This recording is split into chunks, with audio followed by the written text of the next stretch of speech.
The crash of the AI-171 Boeing 787 Dreamliner on 12th June 2025.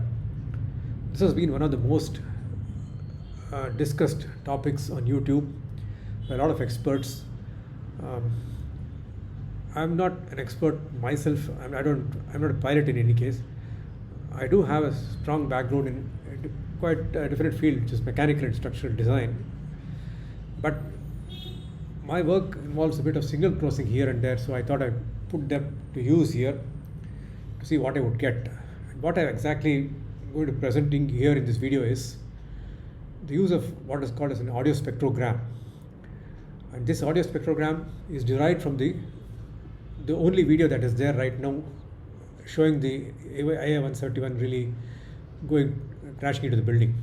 This was shot from the rooftop of some building there by some teenager who just casually wanted to take a video of him flying aircraft, little knowing that he was taking one of the most precious videos of the day. Now, this video is really meant to establish that both engines are seen to be failing. Now, this is not a hypothesis, but it is something that you are going to see from the results. And that is what makes this video interesting, a little different from the other videos that are there on the net. I'm not trying to downplay the experts' opinions there. They are pretty much on track. I concur with most of what they are saying. The only thing I'm trying to give here is lend them support from a quantitative numerical computational aspect viewpoint. Okay, let's get started. What's an audio spectrogram? It's a kind of 2D plot of sometimes called a pseudocolor plot. Sound amplitude against both frequency and time. Time is the x-axis and frequency is the y-axis. And inside the plot is you find a lot of colored kind of contours all over the place, depending on what the character of the sound itself is. So this is very popular in a lot of situations, like trying to establish signatures of various human voices or dolphin calls, birds chirping sounds, or whatever it is. And the link I shown there, the Wikipedia link, gives you a lot more information, so I'm not going to spend time on that here. Now let me pick up the two questions that I'm trying to address in this video. The first is, was the ram air turbine deployed? The second is, did one or both engines fail? Now, I'm very much aware that it's almost certain that the rat was indeed deployed there. In fact, Captain Steve's video, identifies the rat in a frame grab of the video itself. So there's no kind of disputing that question. But rather, as I said, I'm not trying to pose the question once again here, but I'm just trying to see whether the answer is there from the acoustics, the audio spectrogram. But the billion-dollar question, the second one, that did one or both engines fail, that I want you to watch this video till the end to really convince yourselves that the audio spectrogram in fact gives such a beautiful answer to this question. And how do I go about all this? I am using a simple standard signal processing approach with some basic facts from rotordynamics to get the answers. And it looks like this. So I take the video that's there, like the teenager's video from the rooftop. I extract the audio out of it. Then I do a 44 kilohertz sampling of that audio. And that gives me an amplitude versus time, rather a large file, a CSV file, comma separated values file, which I could use for any kind of analysis of signal using a signal processing tools. So I do what is called an STFT, a short time Fourier transform, though I could do other kinds of wavelet decompositions or using a Morley wavelet or whatever. But the spectrogram that comes from an STFT is good enough for this purpose. It answers most of the questions, so I didn't see need to go for other kind of signal processing results. So question 1 now, was the rat deployed? To answer this, let's first get to the video of the teenager that put starts up. a little bit sooner, and I want you to listen to the audio and tell me what you hear.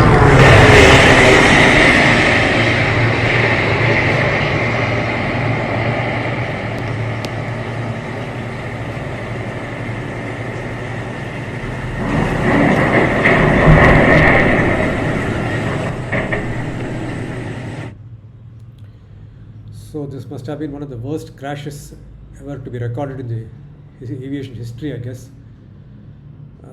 Literally seeing people move from living to kind of death, in probably a few seconds. The exact time can be deduced also from my results here. Anyway, let me replay that video again. Starts a little bit sooner, and I want you to listen to the audio and tell me what you hear.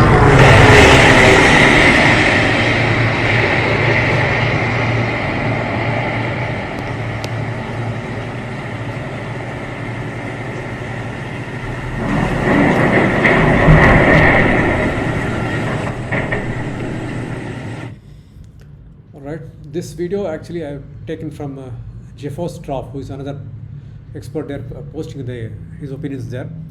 So the link to his video is out here.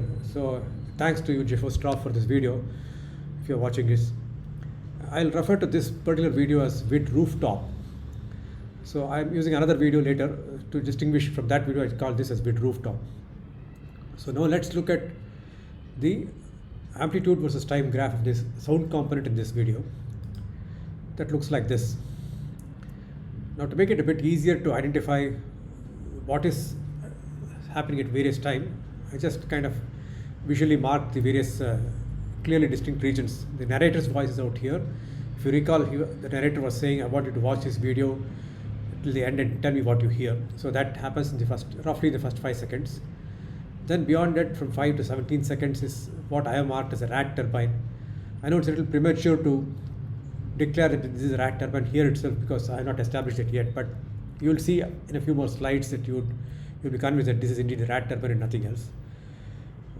This is, of course, when everything got over, the impact of the building and all the kind of high amplitude arising from that impact. Now, to really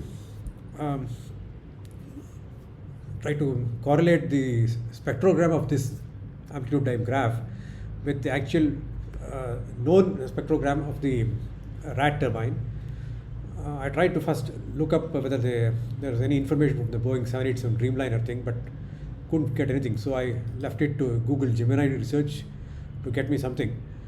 So this is what it says. In fact, Google Gemini also, after 53 websites of search, there's nothing that's explicitly detailed in publicly available documentation. It's using it all the kind of some judicial inference there. It says that it's most likely to be falling in a 6,000 to 14,000 RPM range. Okay, that's the best I could get information on the rat turbine operating the RPM range. Anyway, I put this to use, and let's look at a spectrogram of the amplitude time signature that we just saw a while ago. So it looks like this. So what do we have here? If you look at this, you see kind of 6,000 RPM out here at 100, corresponding to 100 Hertz, the 9,750 RPM here. But what's interesting is, in this rectangle, the content that you're seeing is more strong than anywhere else in the spectrogram. And that is the rat turbine operation. And why the rat turbine operation? Well, for one thing, that Google Gemini could bring out that figure of 6,000 to 14,000 RPM. Well, we don't have 14,000 here, we have something like 9,750. So why the 9,750 and why not 14,000? Well, that's quite obvious too, because 14,000 RPM would be probably something realized at 30,000 feet altitude. The aircraft is probably doing some 800 kilometers per hour. And if the rat were deployed there, it would have a very strong headwind and it could easily go all the way to 14,000 RPM. But this unfortunate aircraft was flying just at 625 feet and hardly had acquired enough speed to even maintain level flight. It was in fact just dropping down, getting ready to hit the building. So the rat had hardly any headwind out there to go up to that speed. It was just 9,750 RPM. Anyway, that's the point I'm making here. But what I'm trying to also add to this is that this deployment has been independently highlighted in a YouTube video posted by Captain Steve. I'm also following his videos as much as I can, apart from a couple of other experts out there as well. So he says that, of course, this is also known from a lot of the literature of the aircraft, that dual engine failure or hydraulic failure or electrical failures, any of these could cause a rat to deploy. So the question is, which of these really happened? Well, let me try to answer that in a while. And Captain Steve identifies the rat being deployed here visually from the frame grab of that video too. That's really great. A big shout out to him. So I think it literally nails it that the rat was indeed deployed, both from all the expert opinions of Captain Steve and also from the spectrogram that we just saw. Now comes the $1 billion question. Did one or both engines fail? And what I had to do for this is, theoretically I would have to have used the AI 171's engine audio, but that engine audio is not available from the airport video recording that's there on YouTube now.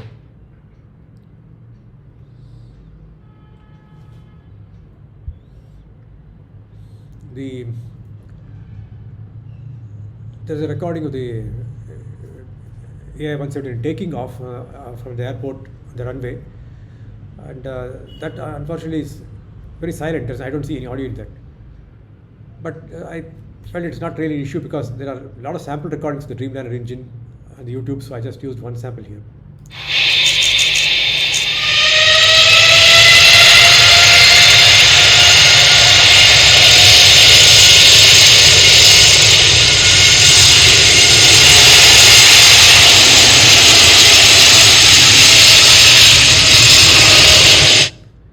So this is one just ready to take off, and you can see, of course, the leading edge slats and tail edge flaps being clearly deployed there. It just plays once again, just for in case you had any interruption.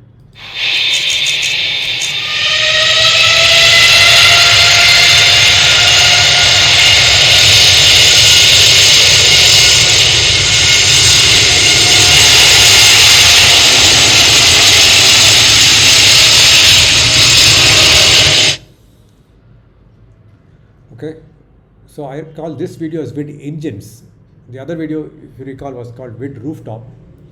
I would be using both side by side to complete analysis. Now this video I take, get the audio out of it and do the STFT and get this. This is the amplitude versus time of that audio component of that engine which you just heard. So initially you see a very small amplitude for about going up to something like 13 seconds like.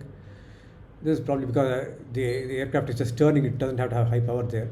And once it's ready to really start the run, the engine RPM, you can see it revving up, going faster and faster and faster with time.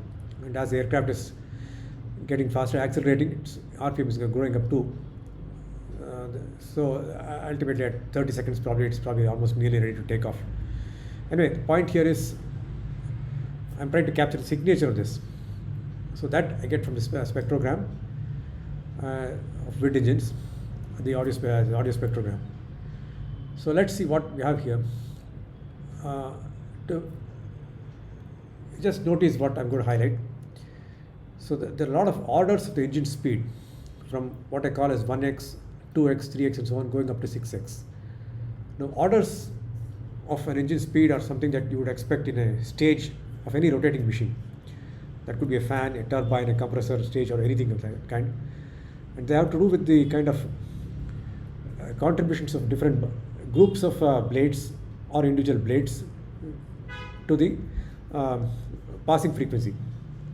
So for example, in a 21 blade system, if modes were in groups of three blades, you would be expecting up to 7 orders, 7 into 3, up to 7x. Of course, if the orders came from just a single blade, and you would get 21x, 21 orders too, and so on. So I can't exactly associate these orders to anything in the engine because I have no clue as to what the engine, how many blades are there in various stages and which of them I'm really hearing here. But it's most likely to be, well, I don't want to guess, sorry. I don't want to hazard a guess out here. So anyway, the point is not to identify where exactly which stage is giving the orders out here, but rather to note that all these orders are really lying in 1,000 to 6,000 hertz range, which is pretty high. Why pretty high? Because the RAM is only around 100 hertz to 162 hertz. So this is almost nearly 10 times larger. So what I've done is to ensure that I've not missed the engine spectra when I showed you the RAM audio spectrogram. You remember that if you go back in the video, you'll see that my RAM spectrogram is only up to 250 hertz, whereas these frequencies are somewhere around 1000 to 6000 hertz. So to make sure that I have not missed any of them, I just redid the audio spectrogram of the RAT audio, not the engine, up to 12,500 hertz. That's pretty large, almost twice the highest visible out of the engine. And this is what I see here. So this goes up to 12,500 hertz. You have the narrator's voice in the first few things. So don't confuse this for an engine thing, because the narrator's voice up to 5 seconds. And then you have kind of an operating frequency, the RAT coming. You see the thin line at the very bottom of the spectrogram.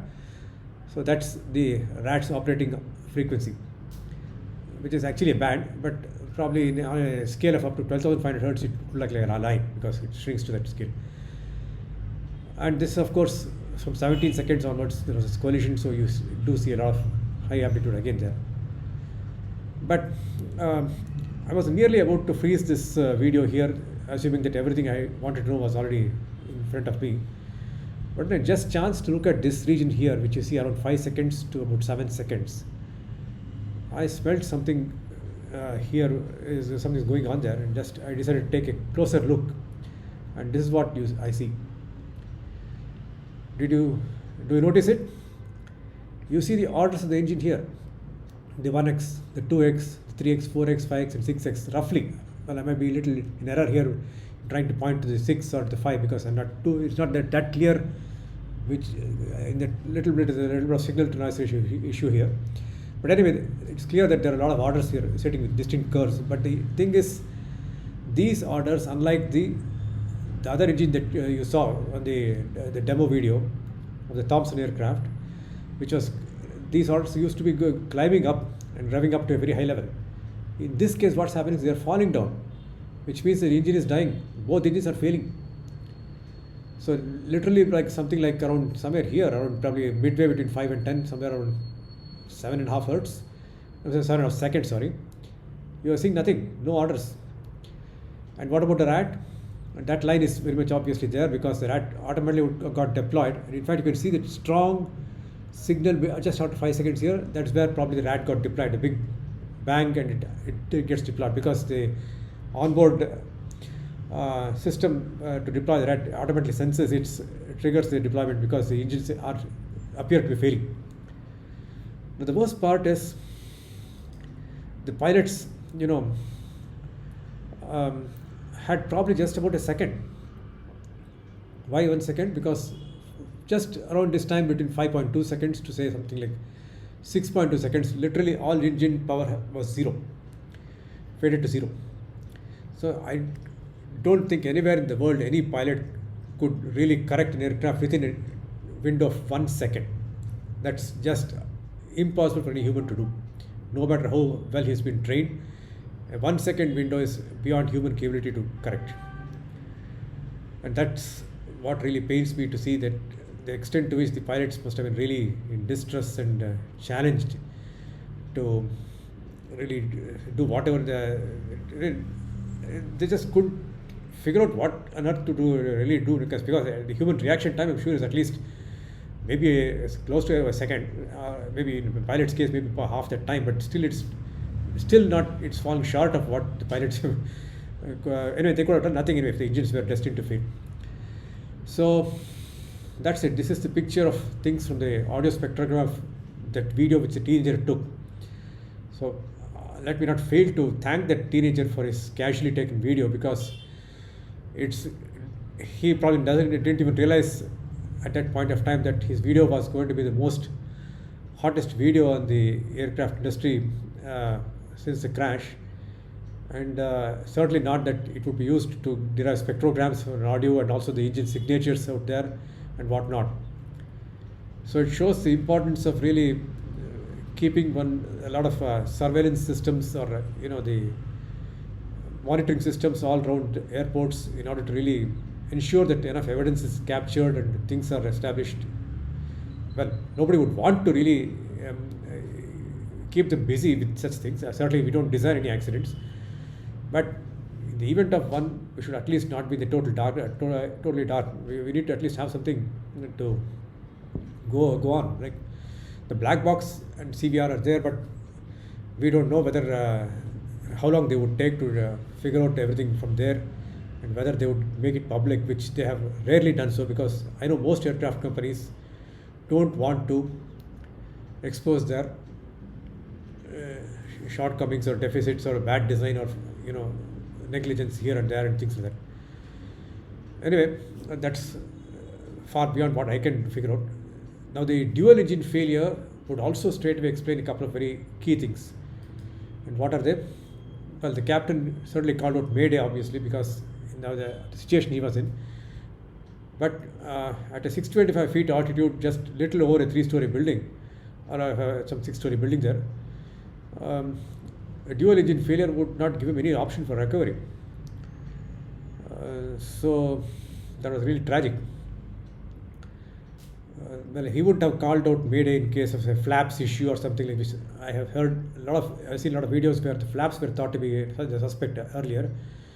But I could vouch for it that if the engine's thrust was fully available, even with a zero flap setting, the aircraft would climb, though not at a desired rate of climb. It would not drop, at least it would be certainly going up, because the airfoil allows for that. It's meant to be climbing, though of course I'm told that somewhere around it's a severe drop without flaps, between with flaps and without flaps, but at least it would have saved the day.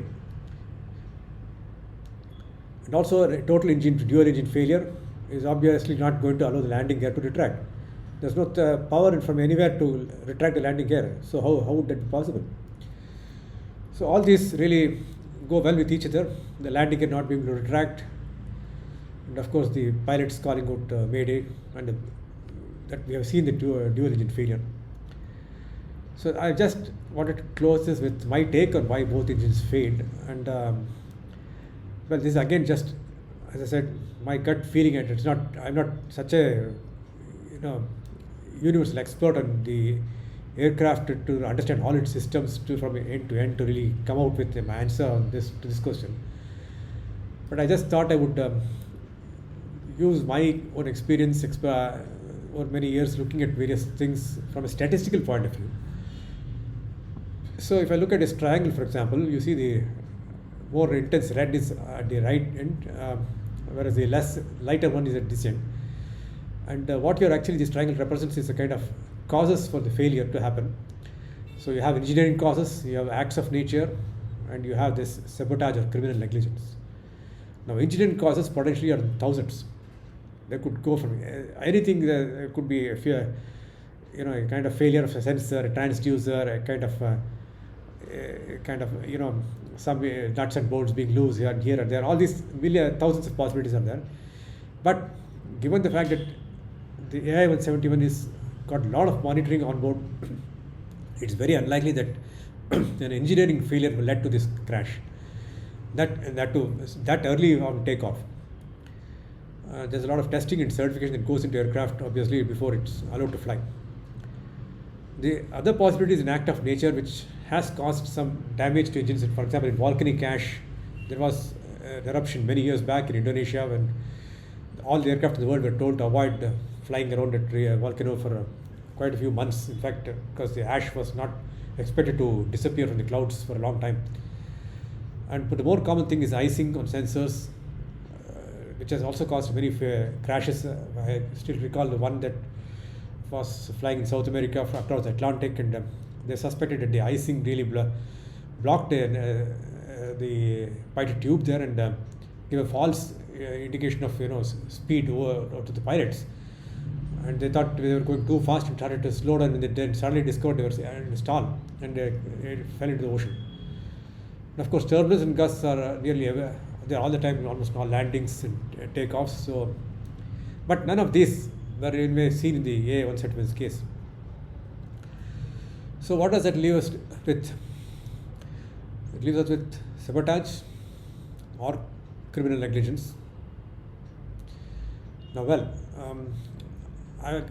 there are thousands of ways this could have been really sabotaged, but unless one knows the real log of maintenance and what it went through after its last flight before the takeoff on the fateful flight of 12 June, So one can't really conclude straight away with this.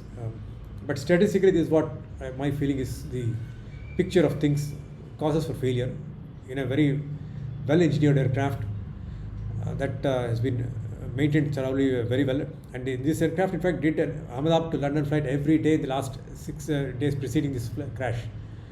So there were no issues there, and I'm sure it would have done many more hops from other London to other places and then come back to Ahmedabad. So why would something like this just happen very soon after takeoff for an engineering reason? It would hardly happen, and certainly not an act of nature. So my gut feeling is I'm very strongly suspecting some kind of sabotage. There are other reasons also why I suspect sabotage more than others, but I don't want to use this forum to be discussing them because they're more aligned with the political kind of implications rather than the engineering and technical ones. So let me end this with this prayer, and I hope this is. I know a prayer from just an individual like me would not help much, but we hope that all the people who lost their families, their loved ones, I pray that God gives them good strength to really pull through this thing, which of course has not only shattered them but also shattered a lot of people all over the world, including me. So let's hope that this is the last of its kind, and we are going to see far better safety and foolproof flying in the aviation industry. Every failure is a lesson, but this was really too hard and heavy, painful a lesson. Anyway, but man is nothing compared to the nature, so we really don't have control over things, some things in yeah. Okay, thank you. So please feel free to get back to me on my email, which is on the very first slide. In case you have more information on this, I would certainly like to take it up for any analysis. Or, of course, if you have any queries regarding to what I say, you are not in agreement with what I say, is great. Or in agreement with what I say, also I'm quite happy. So feel free, whichever way. Thank you so much.